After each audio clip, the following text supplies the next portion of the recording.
to let you know that I've decided to take the internship. One more intake. Yeah. I know you didn't want me to take it, and I'm sorry, but didn't you and Dad always say that the world needs farmers?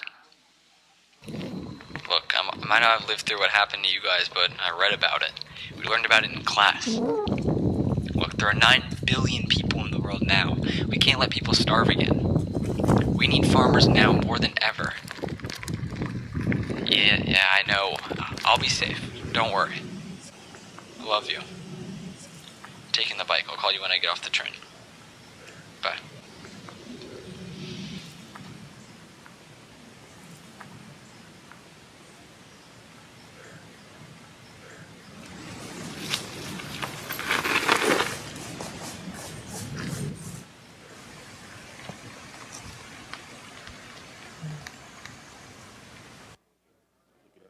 That's good.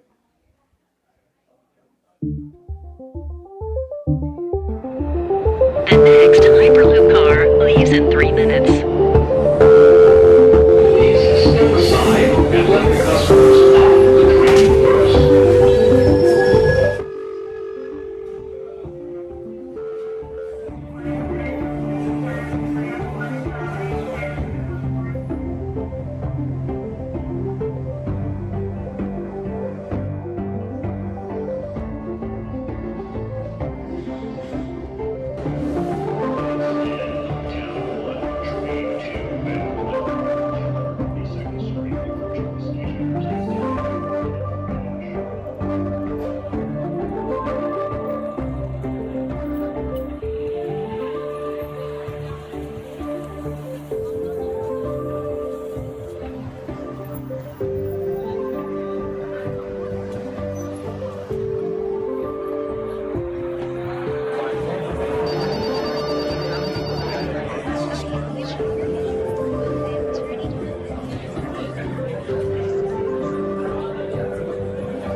Good morning, 2042. My name's Gorza, and today we have a new special featuring the 10th anniversary of the Mama Bear Protocol, which is a special algorithm developed by sister engineers Elizabeth and Stephanie Picarte. But first, before that, let's get some weather forecasts in here. How's it looking there, Jim? Jim? Jim? 2011 technology. Oh, hi there, Gorza. Well, weather activity here on the moon colony.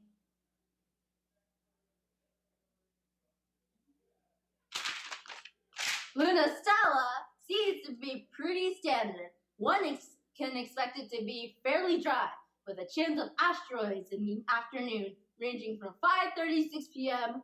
to 9:05 in the night. While over there in Jupiter,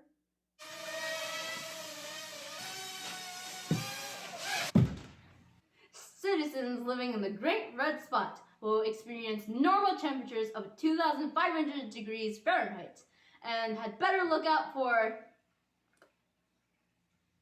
high winds at speeds up to 300 miles per hour. Back to you, Gorza. Thanks, Jim. All right, let's move on to commercial break. Are you tired of waking up in the morning, looking in your empty refrigerator, and finding that you need to send your drone to the supermarket? Or are you just bad at cooking? Well, look no further than the miracle seed of the century. Instagrower seeds that are able to provide you with food no longer than 60 seconds after being placed in fresh soil. They're small, portable, and highly convenient to have. You'll be able to make a delicious meal in less than 5 minutes. 5 minutes with flavors ranging from spaghetti, veggie casserole, turkey, pecan pie, and pizza. Yum! So come on down to Artificial Farms to get a real bargain on a pack of 100 seeds, equivalent to 100 meals, for only $7.9999.99. A week-long sale only. And we're back. Today we have a guest star with us. Oh, you all know her as the inventor of the Mama Bear Protocol, along with her older sister Elizabeth, who's right now on Mars receiving a Nobel Prize for inventing a renewable source of energy on the red planet. Everyone, please welcome with us Stephanie V. Carte. Hi, and thank you so much for inviting me today. It's such a pleasure to be here. Oh no, the pleasure's ours. Let's talk about the Mama Bear Protocol. For those of us who don't know what it is, would you mind giving a brief explanation? Sure thing. The Mama Bear Protocol is basically a super complicated algorithm that can single out any cyberbully that's surfing the web and prevent them from continuing to cyberbully by denying them access to any kind of social media or contact with the victim. When we first started out creating the algorithm back in 2017, statistics showed that roughly 34% of the students nationwide have suffered from cyberbullying, and that at least half of all suicides by young people are related to that bullying. My sister and I thought there has to be a way to end this once and for all, and thus the Mama Bear Protocol Project was born. Wow, that's so inspiring. Such a worthy cause that you were both fighting. Thank you so much. But besides targeting cyberbullies, we have also added some additional features to those who use the Mama Bear Protocol software, which is practically everyone around the solar system, not to brag. For instance, when you first install the software, the algorithm takes into account your identity so that each person around the world is assigned a unique serial code. And we use those codes to make sure that when other people take a picture of someone else, that person who is in the photo is notified of the action and can grant permission to the user to post it online. If not, the person will simply be blocked from posting the picture. This way, privacy can be secured. Wow, very impressive indeed. It's also very notable that today is the 10th anniversary. First off, congratulations! How do you feel about this thing being around for 10 years already? I'm just so thankful that we were able to help so many innocent people around the world. I'm sure, and indeed you have. Well, it looks like that's about all the time we have today. So thank you, Stephanie, for coming on board, and make sure to tell Elizabeth that we said congratulations. I sure will once I get to Mars. Hey! And there she goes. Thank you so much, everybody, for listening in, and make sure to tune in next time. All right, peace out, Stardust people.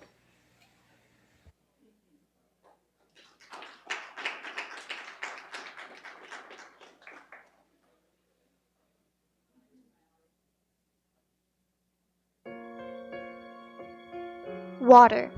We waste it, we pollute it, we lack it, but we need it. Water covers 70% of our planet, and it's easy to think that it will always be plentiful. However, fresh water, the stuff we drink, bathe in, irrigate our farm fields with, is incredibly rare. The Earth is mostly covered by water, and most of this water is not fresh water. 97% is salt water, which is undrinkable. And 2/3 of that water is tucked away in frozen glaciers or is unavailable for use. 70% of the ice caps and 30% of underground aquifers are not accessible. Only 0.1% of lakes, rivers, streams are. Less than 0.0% of the water supply can actually be used. Water is a global issue, but it's also a local one. We live in a hydrosphere where all of our water resources are connected. Water from the Ganges could end up in the Hudson, which is why something that pollutes one body of water pollutes another. We are still facing this crisis and will be in the future because we can't drink this polluted water and we can't access the fresh water. Climate change is a major factor in this process. Loss of glaciers and snowmelt caused by higher temperatures reduce the availability of drinking water downstream and threaten water drinking supply for millions. Our oceans, river, and other waters are being polluted by human activities. In fact, every ocean and every continent from the tropics to the polar regions is contaminated. How long can you go without water? Not very long. Your body is approximately 60% water, your brain is 70% water, and your lungs are 90%. Each day, your body must replace 2.4 liters of water through ingested liquids and foods. In the early stages of dehydration, your body tries to conserve water, causing you to become dizzy, irritable, and experience headaches. As dehydration progresses, you will become more clumsy and exhausted, and your mood will plummet.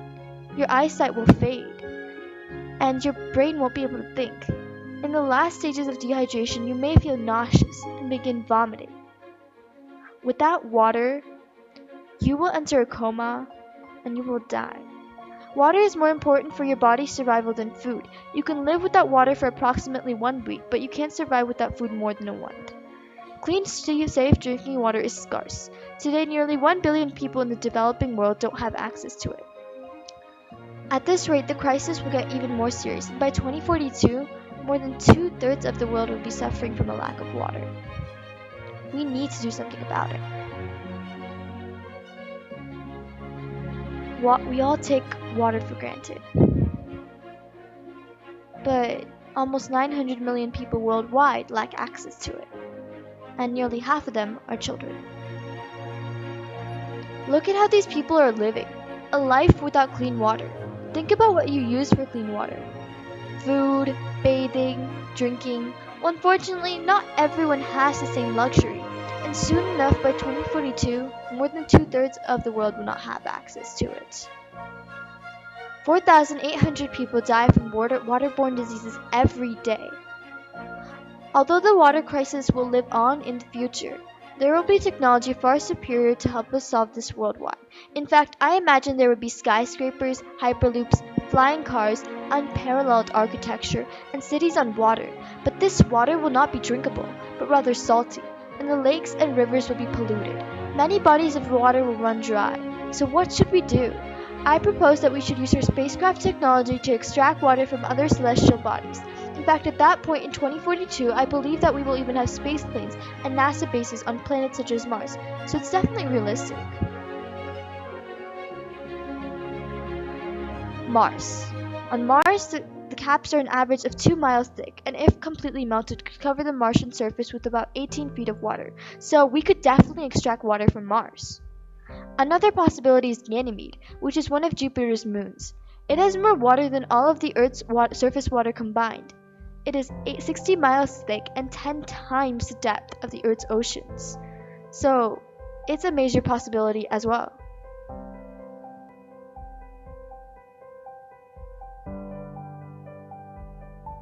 What kind of technology would we use to carry out this solution? Well, I imagine that in 2042, our rocketry would be far more advanced and would be nuclear powered to gain maximum speed and to efficiently travel to other planets and moons. These rockets contain water tanks in which water from these celestial planets would be stored to be taken back to Earth. We would have astronauts collect water by placing underground pipes in a hole and collecting the water with a suction tube.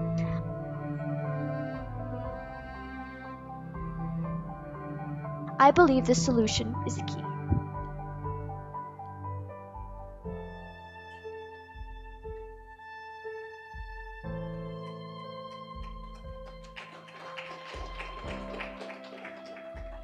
Hello, no one is available to take your call. Please leave a message after the tone.